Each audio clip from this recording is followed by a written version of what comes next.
bersama Rosanti Kilatunisa, mahasiswa Komunikasi Penyiaran Islam semester 5. Di sini saya akan menjelaskan materi yang diberikan di podcast aplikasi Spotify, materi dari Bapak Zaki, sebagaimana yang ditugaskan untuk ujian tengah semester pada mata kuliah Islam dan Budaya Jawa. Menurut pemahaman saya pada podcast yang pertama, dulu pada zaman Jawa kuno menganut animisme dan dinamisme. Sebelum Islam datang, dulu orang Jawa menganut agama Kapitayan. Nah, agama Kapitayan adalah ajaran yang sesembahannya utama namanya Sang Hyang Taya. Tokoh mitologinya adalah Semar.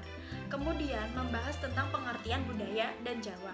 Budaya adalah cara hidup yang berkembang dan dimiliki oleh sebuah kelompok yang diwariskan dari generasi ke generasi.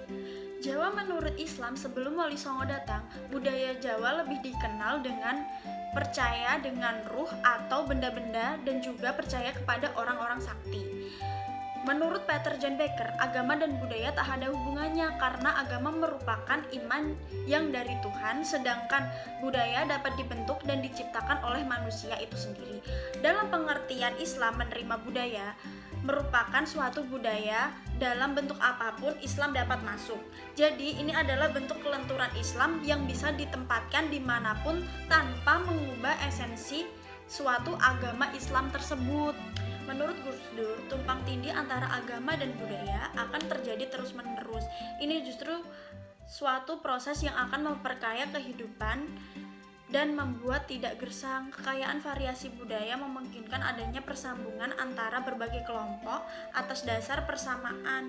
Dakwah yang dilakukan oleh Wali Songo secara bertahap dan soft, dakwah yang dibawakan Wali Songo sesuai dengan kebutuhan masyarakat pada saat itu.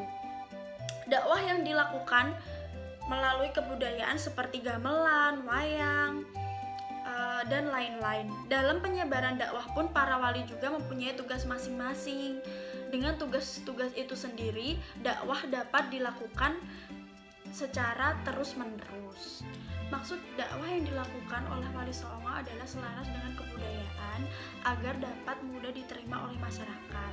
Beberapa contoh yang banyak kita ketahui seperti konsep atau strategi dakwah dari Wali Songo menggunakan tasawuf atau kemurnian sebagai metode penyebaran Islam di Pulau Jawa.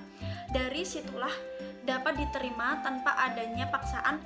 Islam juga dapat mengubah kebudayaan, di mana sebuah kebudayaan yang menurut Islam itu kurang pas.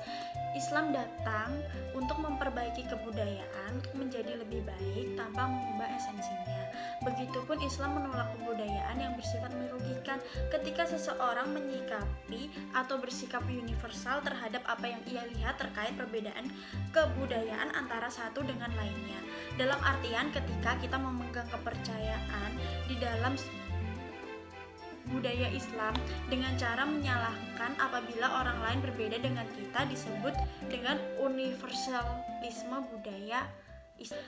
Jadi dalam Islam budaya itu sendiri ada muatan-muatan sufisme atau tasawuf dan itu sudah diwariskan kepada kita supaya kita dapat mempelajari, merawat, mempraktekkan dan tidak kehilangan apa yang telah diwariskan para pendahulu-pendahulu kita. Baiklah, itu saja materi yang dapat saya jelaskan dan saya pahami pada materi podcast yang disampaikan oleh Bapak Zaki. Semoga bermanfaat. Terima kasih semuanya. Wassalamualaikum warahmatullahi wabarakatuh.